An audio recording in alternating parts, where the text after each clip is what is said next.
అందరికీ వందనాలు. వయసులో మన ప్రాతకాల ప్రార్థన ప్రారంభించుకున్నాం. పిల్లరా ప్రార్థన చేసుకున్నాం. ప్రేమ కలిగిన మా ప్రియ పరలోకమైన మా తండ్రి, మహాగణుడా, మహోన్నతుడా యేసయ్య, మీకే స్తుతులు స్తోత్రాలు వందనాలు చెల్లించుకుంటున్నాం. దేవా, మీ కృపలో మీ చిత్తంలో మరొకసారి ఆయన మీ పాదముల యొద్ద మేము చేరడానికి మాకు ఇచ్చినటువంటి ఈ మంచి సమయం కొరకు మీ స్తోత్రాలు చెల్లించుకుంటున్నాం. దేవా మా తండ్రి నాయన, ప్రతి సమయంలో దేవా ప్రతి పరిస్థితుల్లో మీ వైపు చూస్తూ ఉండగా దేవా మా తండ్రి నాయన, మీరే మమ్మల్ని దేవా చక్కగా నడిపిస్తున్న విధానం అంతటి కొరకు మీ స్తోత్రాలు. అన్ని విషయాల్లో మాకు సహాయం చేయండి. ఎన్నో వాక్కులు, వాగ్దానాలు, ప్రభా మా తండ్రి దీవెనలు దేవా మా తండ్రి నాయన 91వ కీర్తనలో మీరు దేవా మా కొరకు పొందుపరిచి ఉండగా దేవా మా తండ్రి మేము చదువుట ద్వారా దేవా మా తండ్రి ప్రభా మేము ఎంతో స్వతంత్రించుకోవడానికి సహాయం చేయమని ప్రార్థన చేస్తున్నాం. మీ స్తోత్రాలు దేవా. అలాగూ ప్రభా మా తండ్రి నాయన, మీ వాక్యం ద్వారా మీరు మాతో మాట్లాడమని ప్రార్థన చేస్తున్నాం. మీ సేవకుల ద్వారా మీరు మాతో మాట్లాడమని ప్రార్థన చేస్తున్నాం. దేవగడ ప్రభా విశేషంగా మీరే మాతో మాట్లాడమని ప్రార్థన చేస్తున్నాం. మీ వాక్యాన్ని నాయన మా తండ్రి నాయన చక్కగా మా తండ్రి అర్థం చేసుకుని మా హృదయాల్లో మేము భద్రపరచుకోవడానికి సహాయం చేయమని ప్రార్థన చేస్తున్నాం.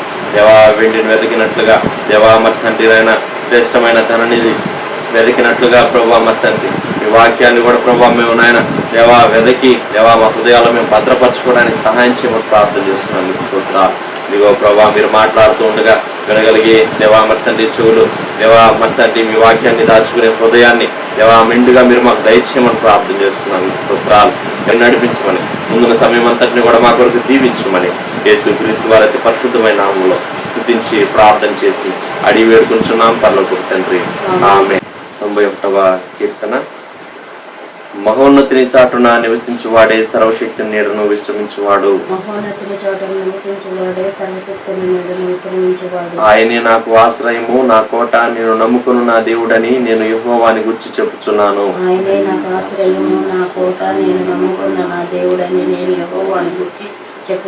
వేటకాని ఊరిలో నుండి ఆయన నిన్ను విడిపించును, నాశనకరమైన తెగులు రాకుండా నిన్ను రక్షించును.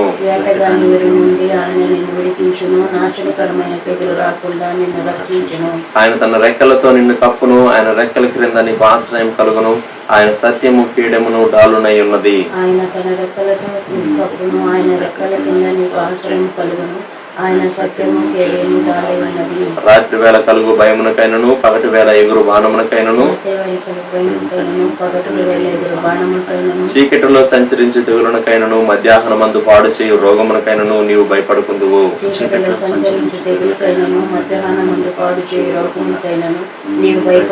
నీ ప్రక్కన 1000 మంది పడినను, నీ కుడి పక్కన 10,000 మంది కూలినను అపాయం నీ ఎద్దుకు రాదు.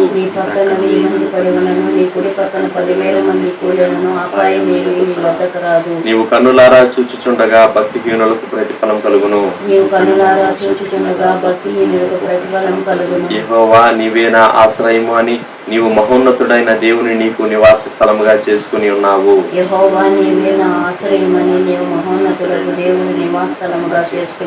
నీకు అపాయమేమీ రాదు, ఏ తెగులును నీ గుడారము సమీపించదు. నీ మార్గములన్నిటిలో నిన్ను కాపాడుటకు ఆయన నిన్ను గూర్చి తన దూతలకు ఆజ్ఞాపించును.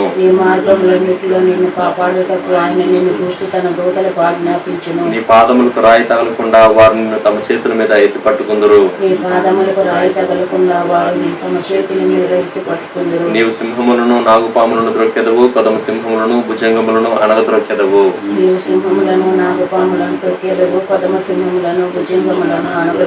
అతడు నన్ను ప్రేమించుచున్నాడు గనుక నేను అతన్ని తప్పించదను. అతడు నా నామం ఎరిగిన వాడు గనుక నేను అతన్ని గణపరచదను.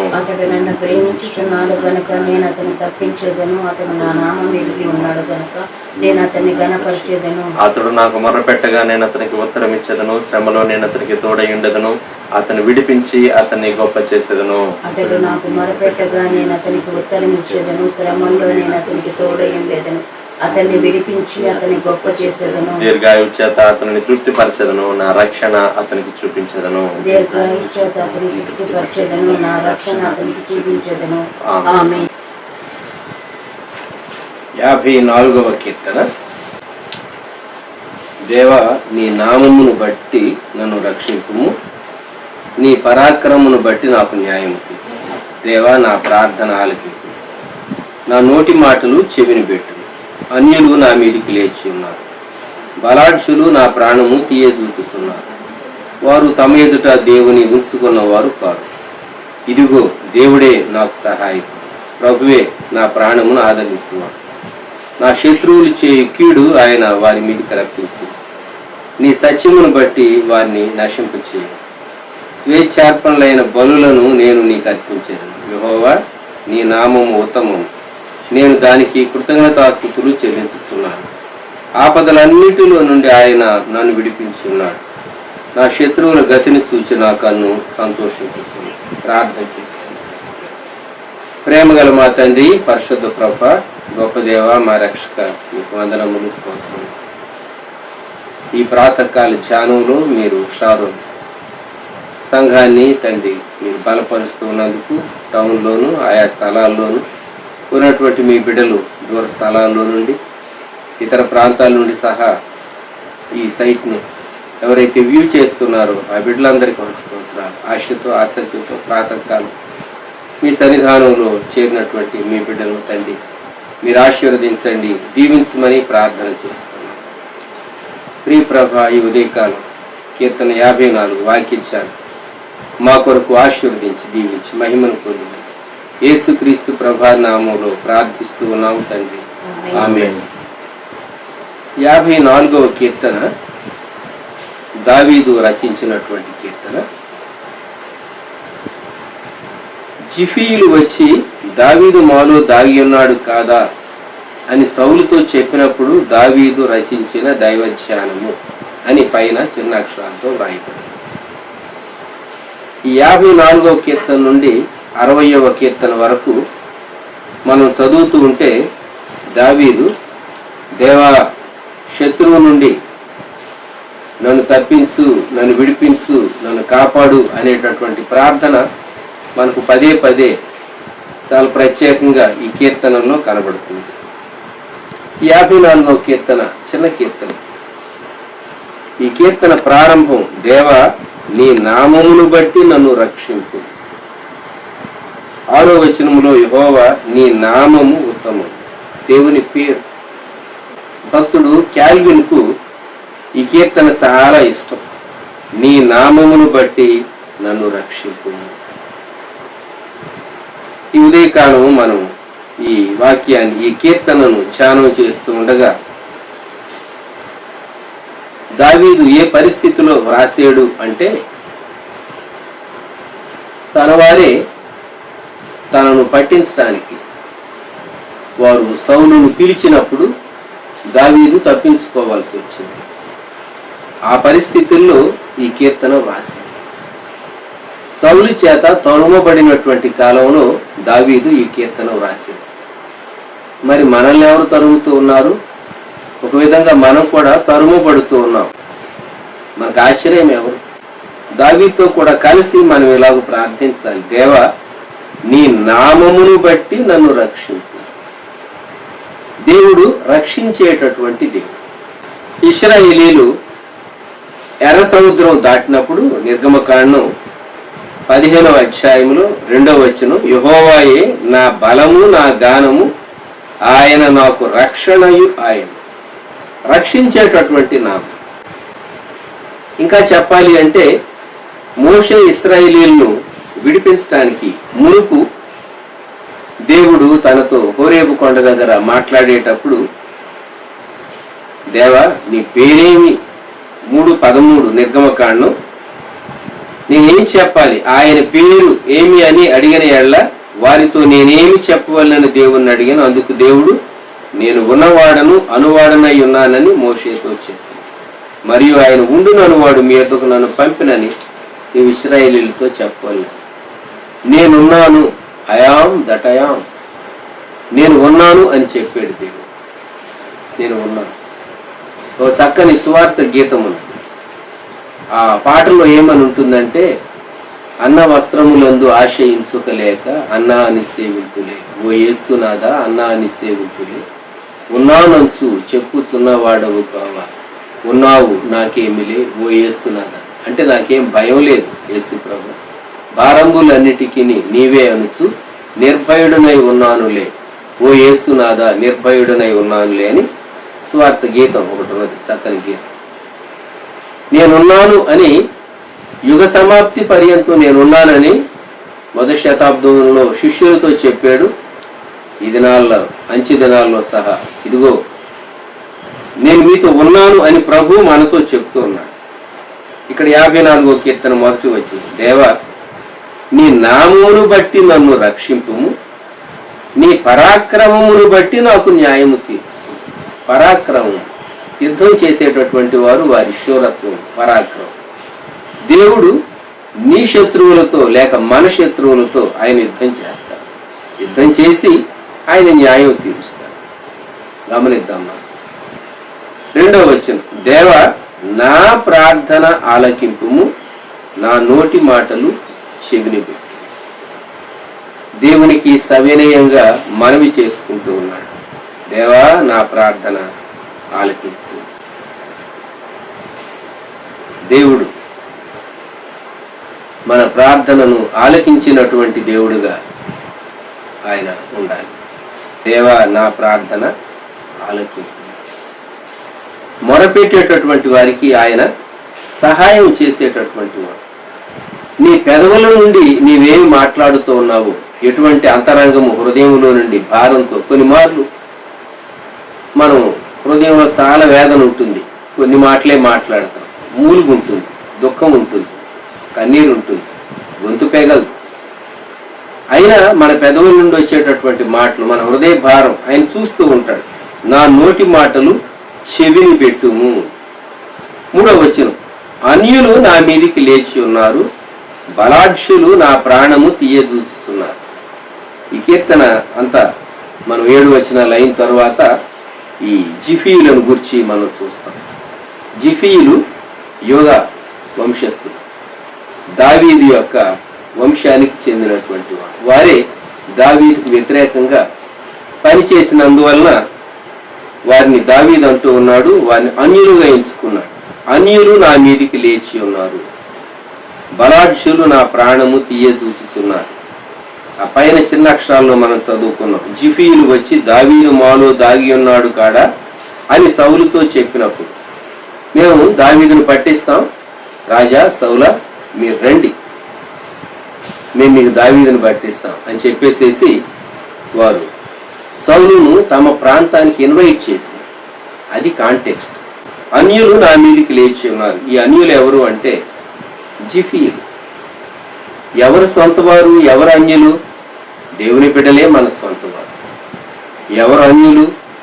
మన బంధువులైనా, మన రక్త సంబంధికులైనా, యేసుక్రీస్తు ప్రభువులో లేని వారు ఒక విధంగా వారు అన్యులే అవుతారు. ఎందుకంటే నిత్యత్వంలో వారు మనతో ఉండరు కనుక. అన్యులు నా మీదికి లేచి ఉన్నారు, బలాఢ్యులు నా ప్రాణము తీయజూచుతున్నారు. దేవా, నేను పరిమితమైన శక్తి కలిగిన వాడిని, నాకు సైనిక బలం అంత లేదు, అలసిపోయాను, తరమబడుతూ ఉన్నాను, శక్తిహీనుడను, బలహీనుడను. దేవా సహాయం దయచే. బలాఢ్యులు నా ప్రాణము తీయజూచుతున్నారు, వారు తమ ఎదుట దేవుని ఉంచుకున్నవారు కారు. వారు సంఖ్యలో ఎక్కువగా ఉన్నారు, వారు శరీరీతిగా బలం కలిగినటువంటి వారు, కానీ దేవా నీ వారితో లేవు, నీవు వారి ముందు లేవు, వారికి నీ భయం లేదు, వారికి నీ చిత్తానికి వచ్చినటువంటి గ్రహింపు లేదు. అందుకే వారు నా మీద ఈ విధంగా కుట్ర పన్నారు. వారు నాకు వ్యతిరేకంగా పనిచేస్తూ ఉన్నారు, నన్ను అప్పగించాలి అని చెప్పేసేసి సౌలుతో కూడా కలిసి నన్ను తరుముతూ ఉన్నారు. ఇది దావీదు యొక్క ఆక్రందన. 4వ వచనం, ఇదిగో దేవుడే నాకు సహాయకుడు, ప్రభువే నా ప్రాణమును ఆదరించువాడు. మన సహాయం ఎక్కడి నుండి వస్తుంది? కీర్తనకాడు అన్నాడు, కొండల తట్టు నా కన్నులు ఎత్తుతున్నాను, నాకు సహాయము ఎక్కడి నుండి వస్తుంది? దేవుడే మన సహాయం. The lord is our help. అంతే. అన్ని దారులు మూసుకుపోయినప్పుడు ఆకాశం వైపు, పరం వైపు మనం కన్నులెత్తి దేవుని వైపు చూడవలసినటువంటి వారు. దేవా నీవు తప్ప మాకు సహాయం చేసేవారు మరి ఎవ్వరూ లేరు, ప్రభువే నా ప్రాణము ఆదరించువాడు. కొన్నిసార్లు చాలా కృంగిపోతాం, నువ్వు చాలా మార్లు కృంగిపోతూ ఉన్నారు. ఈ పరిస్థితిని కూడా దేవుడు నీకు దీవెనకరంగా మార్చగలడు. ప్రభువే నేను ఆదరిస్తాను. ప్రభువే నా ప్రాణమును ఆదరించువాడు. మన మనస్సు చాలా మార్లు శరీరం బలంగా ఉన్నా, కొన్నిసార్లు శరీరం బలహీనంగా ఉన్నా, మనస్సు బలంగా ఉండటం ఉంటుంది, బలహీనంగా ఉండటం ఉంటుంది. మనం అనుకున్నవన్నీ నెరవేరుతూ ఉంటే మైండ్ చాలా పవర్ఫుల్గా ఉంటుంది. మనకన్నీ ప్రతికూలంగా అన్ని ఎదురొస్తున్నాయి అంటే వ్యతిరేకంగా ఉంది, చాలా కురిగిపోతూ ఉంటాం. ప్రభువే నా ప్రాణమును ఆదరించువాడు. తనతో కొందరు ఉన్నారు, మంచిగా యుద్ధం చేయగలిగినటువంటి వారు, యోధులు ఉన్నారు. వారిని బట్టి నాకు ఆదరణ అని దావీదు చెప్పటం లేదు. ప్రభువే నా ప్రాణమును ఆదరించువాడు. 5వ వచనములో నా శత్రువులు చేయు కీడు ఆయన వారి మీదికి రప్పించును, నీ సత్యమును బట్టి వారిని నశింపచేయు. ఎందుకండి దావీదు ఇలాగూ ప్రార్థన చేశాడు? ఎందుకు దేవుణ్ణి ఇలాగ అడిగాడు? శత్రువుల యొక్క కీడు వారి మీదికి ఎందుకు రప్పించమన్నాడు? సామెతల గ్రంథంలో 26వ అధ్యాయం 27వ వచనంలో ఈ మాట వ్రాయబడి ఉన్నది. ఉంటను త్రవ్వువాడే దానిలో పడును, రాతిని పొర్లించు వాని మీదికి అది తిరిగి వచ్చింది. మనుష్యుడు ఇతరులకు ఏది జరగాలి అని కోరుకుంటాడో కీడు అది వాని మీదికే వస్తుంది. దేవా, వారు నాకు కీడు కోరారు, వారు నాకు అపకారం చేయాలని ఉద్దేశించారు, కాబట్టి అది వారి మీదకే రప్పించడం అది దేవుని న్యాయానికి సరిపోతుంది. వారిని నశింపచేయమని ప్రతీకారం తీర్చుకోవటం లేదు సుమా, దేవుని న్యాయాన్ని తాను అప్పోలు చేస్తూ ఉన్నాడు. దేవుని న్యాయాన్ని, మనుష్యుడు ఏమి విత్తునో ఆ పంటనే కోయను. అది ప్రకృతిలో ఉన్నటువంటి ఒక ధర్మం, సిద్ధాంతమే. తమ వంశీయుడైనటువంటి దావీదుకు వ్యతిరేకంగా వారు ఇంకా నమ్మించి ఉంటారు దావీదు. నువ్వు మావాడివే కదా, నువ్వు సేఫ్గా ఉండు అని. అవతలికి వెళ్ళి సౌలుతో రండి మేము అతన్ని పట్టించేసేస్తాం దావీదును, మా మధ్య ఉన్నాడు కదా, మేము చక్కగా నీకు అప్పగించేసేస్తాం, మాకు ఏమిస్తామని బేరం కుదుర్చుకున్నారేమో, లాభం ఏముంటుంది, మాకు ఎంత బహుమానం ఇస్తావు, మాకు ఏ పొజిషన్ ఇస్తావు, రాజ్యంలో మాకు ఏ స్థానం ఇస్తావు అని చెప్పేసేసి బహుశా కొందరు సౌలుతో ఒక ఒప్పందానికి వచ్చారేమో. 2 పర్యాయాలు ఇది జరిగింది. మనం చివరిలో చూస్తాం ఆ భాగాన్ని. 1 సమూయేలు గ్రంథంలో ఆ 2 వృత్తాంతాలు 2 భాగాలు మనం చూస్తాం. 2 పర్యాయాలు. ఒక పర్యాయం అయితే దావీదు మోసపోయాడు, మరి 2వ పర్యాయం కూడా, 2వ పర్యాయం బహుశా దావీదును వారు నమ్మించి ఉండలేకపోయి ఉంటారు. కానీ దావీదు ఫలాని స్థలంలో, మనం ఉన్నటువంటి ప్రాంతాల్లోనే, జీపు అరణ్యంలోనే ఉన్నాడు అని వారు రూఢిగా తెలుసుకున్న తర్వాత ఈ జిఫీలు మళ్ళా సౌలు దగ్గరకు వెళ్ళి సౌలు పిలుచుకొస్తారు. అందుకొరకే నా శత్రువులు చేయు కీడు ఆయన వారి మీదికి రప్పించును, నీ సత్యమును బట్టి వారిని నశింపచ్చు. ఇది ప్రతీకార వాంఛతో చేసిన ప్రార్థన కాదు, జ్ఞాపకం పెట్టుకోండి. సౌలు నశించాలని సౌలు కొరకు చేసినటువంటి ప్రార్థన కాదు. ఎందుకంటే 2 పర్యాయాలు సౌలు దావీదు చేతిలో దొరికాడు, అయినా ప్రాణం తీయలేదు, కీడు చేయలేదు సుమ. యెహోవా అభిషేకించిన వాడిని నేను చంపను అన్నాడు. కనుక దావీదు సౌలును గూర్చి ఈ వచనం రాయలేదు, జిఫీలను గూర్చే ఈ వచనం రాశాడు.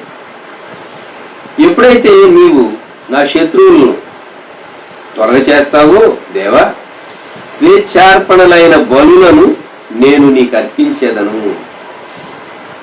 స్వేచ్ఛార్పణలు దేవునికి మనం ఇచ్చేటటువంటి కానుకలు, అర్పణలు మనపూర్వకంగానే మనం ఇవ్వాలి, కానీ బలవంతాన్ని బట్టి లేక ధర్మశాస్త్రం చెప్తూ ఉన్నది ఇలా చేయాలని అని బలవంతంగా మనము చేయటం కాదు, కానీ ప్రేమించి. దేవుని సేవ కూడా అంతే.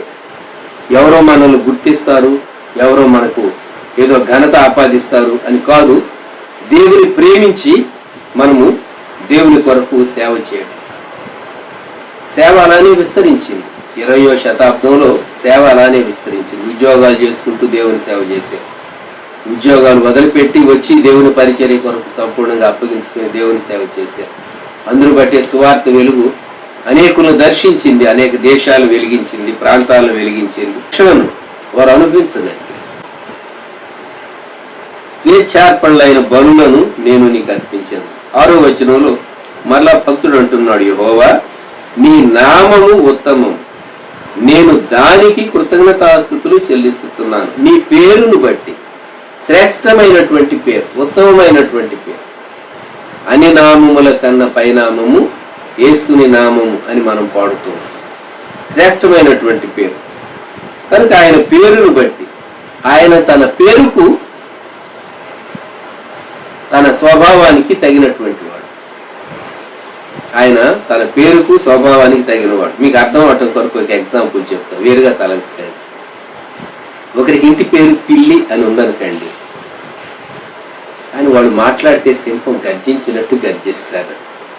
ఏమంటారంటే వాళ్ళు ఇంటి పేరు పిల్లిగానండి, ఆయన మాట్లాడితే సింహం గర్జించినట్టున్నది అంటారు.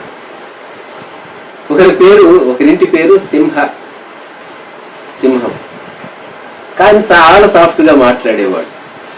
హోలీ ల్యాండ్ టూర్కి వెళ్ళినప్పుడు సింహరాజారెడ్డి గారు ఒక బ్రదర్ మాతో వచ్చారు. మేమందరం ఆయన సింహం అనేవాళ్ళు. ఇంటి పేరే సింహం, కానీ ఆయన మాట చాలా సాఫ్ట్గా ఉంది. దేవుడు తన పేరుకు తగినటువంటి వాడు. యెహోవా నీ నామము ఉత్తమము, నేను దానికి కృతజ్ఞతాస్తుతులు చెల్లించుచున్నాను. నీ పేరును బట్టి అత్యున్నతంగా హెచ్చించబడిన నామం. పరలోకంలో, భూమి మీద, పాతాళంలో యేసుక్రీస్తు ప్రభు పేరును మించింది లేదు. అందుకే ఆయన మనలను ఉద్ధరించాడు. నాశనకరమైన జిగటగల దొంగ ఊబి నుండి ఆయన మనలను పాపం నుండి పైకి లేవనెత్తాడు. పాపపు జ్ఞప్తి లేకుండా చేశాడు. బండపైన పాదాలు స్థిరపరిచాడు. నూతన గీతం మన నోట్లో ఉంచాడు.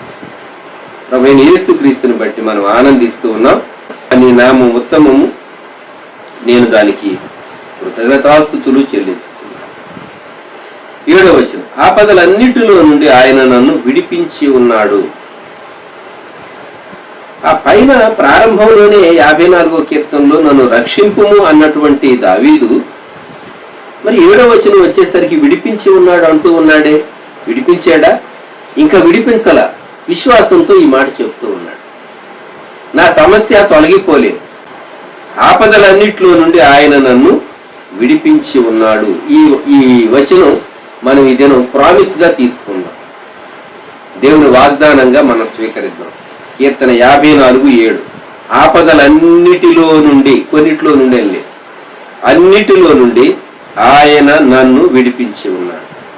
నా శత్రువుల గతిని చూచి నా కన్ను సంతోషించుతున్నది. ఈ జిఫీలు వారు విత్తిందే దేవుడు వారి మీదకి తీసుకుని వస్తాడు. ఇది దావీదు ఉద్దేశించాడు. ఇప్పుడు ఈ జిఫీలను గురించి నేను మీకు కొన్ని సంగతులు జ్ఞాపకం చేస్తాను. సమూయేలు మొదటి గ్రంథంలోనికి రండి, 23వ అధ్యాయం 9వ వచనం. జిఫీయులు బయలుదేరి గిబియాలోనున్న సౌలు నొద్దకు వచ్చి, యోషిమోనుకు దక్షిణములోనున్న హకీలామన్యంలోని అరణ్యమున కొండ స్థలముల యందు మా మధ్య దావీదు దాగి ఉన్నాడే. రాజా, నీ మనోభీష్టం అంతటి చొప్పున దిగురము, రాజ్యమైన నీ చేతికి అతనిని అప్పగించుట మా పని. అప్పుడు సౌలు చాలా హ్యాపీగా ఫీల్ అయ్యాడు. వాళ్ళతో నెగోషియేట్ చేశాడు. దావీదు చాలా యుక్తి గలవాడు. 22వ వచనంలో అంటాడు, మీరు చాలా జాగ్రత్త, అతను ఎక్కడెక్కడ దాక్కుంటున్నాడో కనిపెట్టండి, మరుగుతావులు నాకు తెలియజేయండి, నేను వస్తాను. 23వ వచనం, అప్పుడు నేను మీతో కూడా వత్తును, అతడు దేశంలో ఎక్కడ ఉండి నన్ను యూదా వారందరిలో నేను అతని వెదకి పట్టుకొందును. ఎవరసలు ఈ జిఫీలు? దినవృత్తాంతాలు మొదటి గ్రంథంలోనికి రండి, 4వ అధ్యాయం 16వ వచనం. దానికి ముందుగా మొదటి వచనం, యూదా కుమారులు ఎవరనగా, యూదా వంశావళి వ్రాయబడి ఉన్నది. మొదటి దినవృత్తాంతములు 4:1. 16వ వచనం వచ్చేసరికి యహల్లెలు కుమారులు జీపు, జీఫా, తీరియా, అషర్యేలు. ఈ జీపు, జీఫా వీళ్ళు ఉన్నారు చూసారా, వీళ్ళే జిఫీ. యోధా వంశస్థులు. దావీదు ఎవరు? దావీదు యోధా వంశస్థుడే. సౌలు ఎవరు? సౌలు బెన్యామీనీయుడు.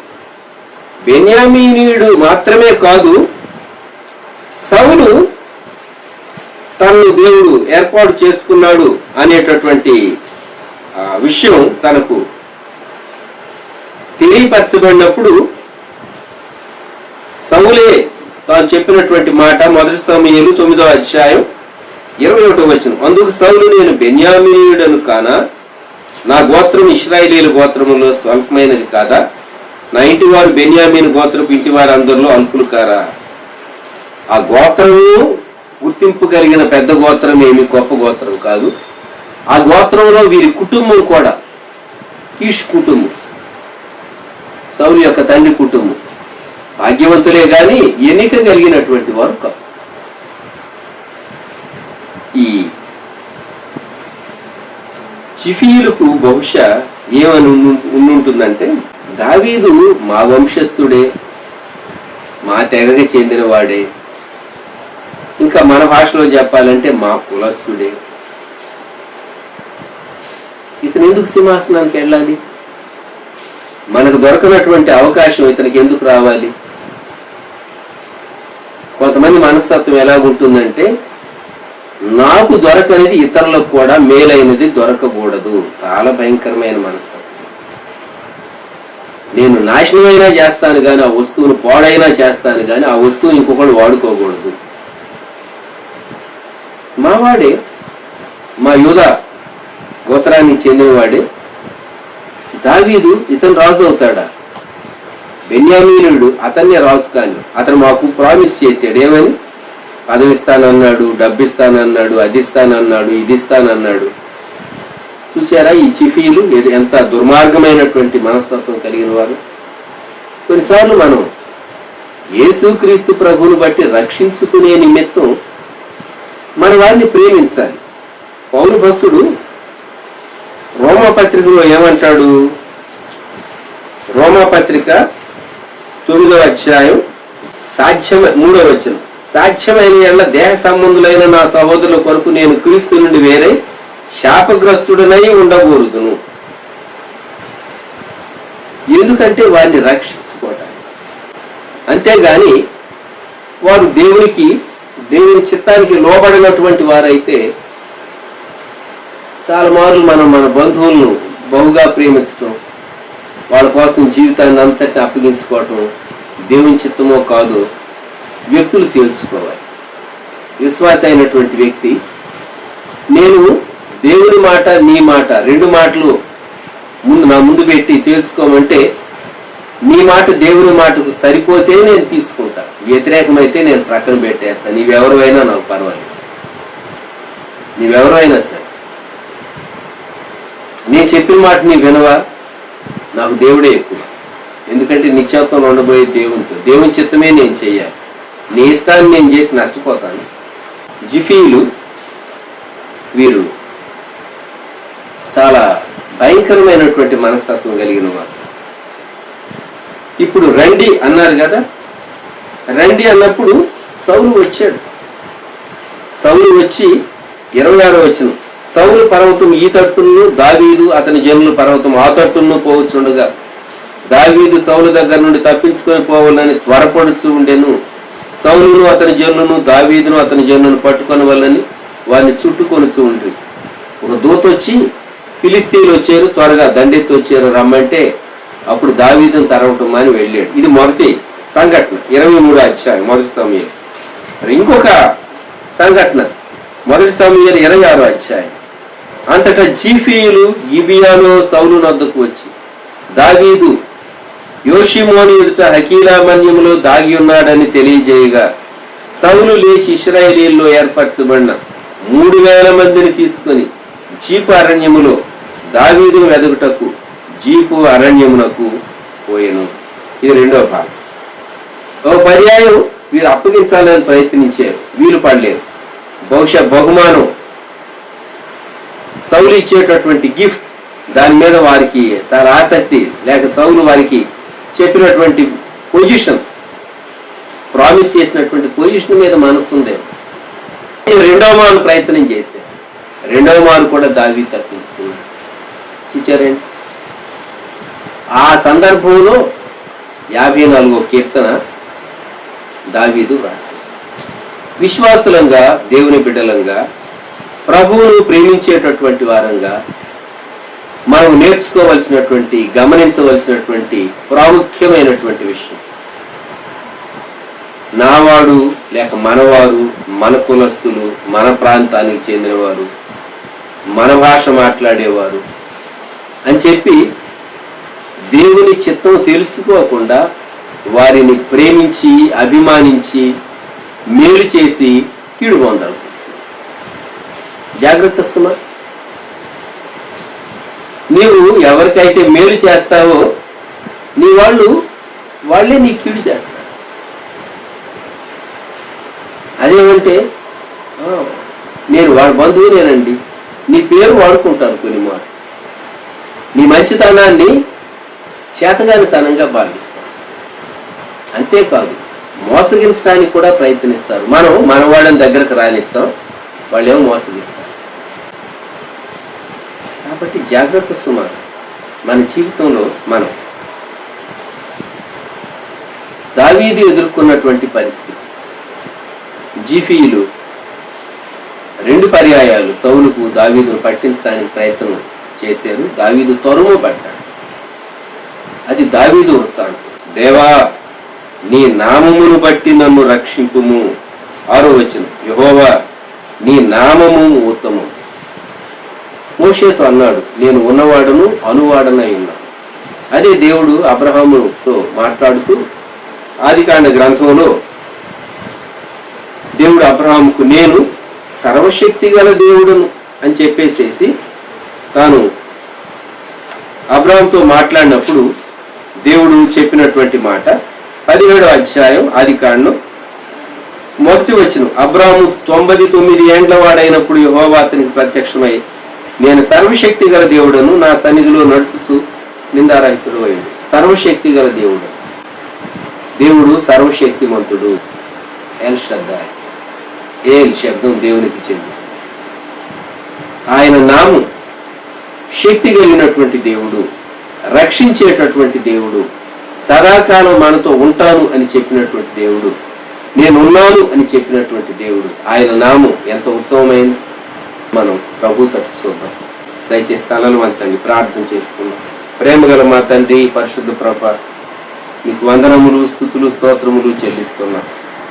54వ కీర్తనలో భక్తుడు దావీదు తాను రచించినటువంటి దైవధ్యానం శత్రువు చేత తరుముబడినప్పుడు తాను రాసినటువంటి ఈ కీర్తన ఉత్తమమైనటువంటి మీ నామాన్ని బట్టి, రక్షణార్థమైనటువంటి మీ నామాన్ని బట్టి మీరు మమ్మల్ని కాపాడుము, మమ్మల్ని బలపరచుము.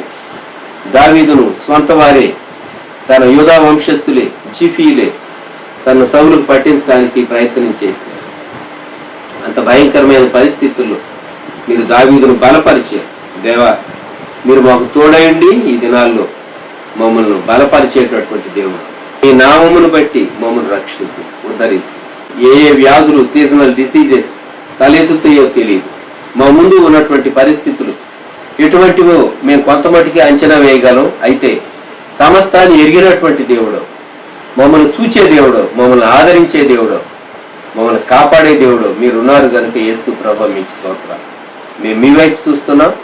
దేవ, సహాయం దయచేయండి, కృప చూపు, బలపరచు, మీ క్షేమం దయచేయండి. మీ కృపను మమ్మల్ని అప్పగించుకుంటూ మరి ప్రతి కుటుంబంలోని ప్రతి బిడ్డను, షారోన్ సంఘానికి చెందినటువంటి వ్యక్తులను, విశ్వాసులను దీవించమని, కాపాడమని ప్రార్థిస్తున్నాం. వారు ప్రత్యేకమైన అక్కర్లు కలిగి ఉంటున్నారు. వారి దయతో జ్ఞాపకం చేసుకుని మీ కృప వారికి తోడుగా ఉంచండి. ఉదయకాలం మీరు ఇచ్చిన సమయం కొరకు స్తుతిస్తూ మీకు వందనాలు, స్తోత్రాలు చెల్లిస్తూ యేసుక్రీస్తు ప్రభు వారి శ్రేష్టమైన నామములో వేడుచు ఉన్నాము తండ్రి, ఆమేన్. మన ప్రభు అయిన యేసుక్రీస్తు వారి కృప, దేవుని ప్రేమ, పరిశుద్ధాత్ముని అన్యోన్య సహవాసం సదాకాలం సంఘమునకు తోడై ఉండును గాక. ఆమేన్.